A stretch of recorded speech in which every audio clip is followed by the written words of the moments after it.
110 kilo കഞ്ചാവുമായിട്ട് 22 ബുദ്ധ സന്യാസികൾ ശ്രീലങ്ക എയർപോർട്ടിൽ പിടിയില്.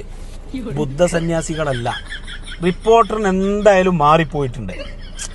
മാറിപ്പോകാനേ സാധ്യതയുള്ളൂ. കാരണം ബാക്കിൽ നിൽക്കുന്ന രണ്ടാള് നല്ല ഹിജാബിലാണ്, അടിപൊളി ഹിജാബ്. ഹിജാബിന്റെ ഒക്കെ ഒരു വില, നല്ല കറുത്ത പർദ്ദയിട്ട മുസ്ലിം സ്ത്രീകൾ തന്നെയല്ലേ. നേരെ നോക്കി നിങ്ങൾ, കളറ് മാറിപ്പോയതാവും. മുമ്പിൽ നിൽക്കുന്ന ആളും നല്ല ഹിജാബിലാണ്, കളറ് മാറിപ്പോയതാണ്. ഇനി മുമ്പ് നിന്നുള്ള രണ്ടാമത്തെ ആളെ കാര്യത്തില് നമുക്ക് സംശയമുള്ളൂ. അത് ഹിജാബ് നീങ്ങിപ്പോയതാണ്, എന്തോ കാരണവശാലും നീങ്ങിപ്പോയതാണ്.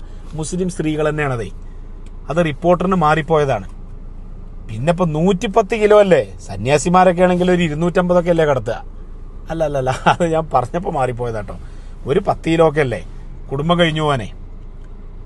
അപ്പൊ ഇത് പർദ്ദട്ട സ്ത്രീകൾ തന്നെയാണ്, മാറിപ്പോയതാണ്, റിപ്പോർട്ടറിന് മാറിപ്പോയതാണ്. ഒന്ന് പുനഃപരിശോധിക്കുന്നത് നല്ലതാണ്. എന്തായാലും ഹിജാബിന്റെ വില ഇപ്പൊ നമുക്ക് മനസ്സിലായി. സൂപ്പർ ഹിജാബ്. ഹിജാബിന്റെ കോലൊന്നും കണ്ടില്ല നിങ്ങള്, എന്താ ഹിജാബ്, എന്റെ പൊന്നേ.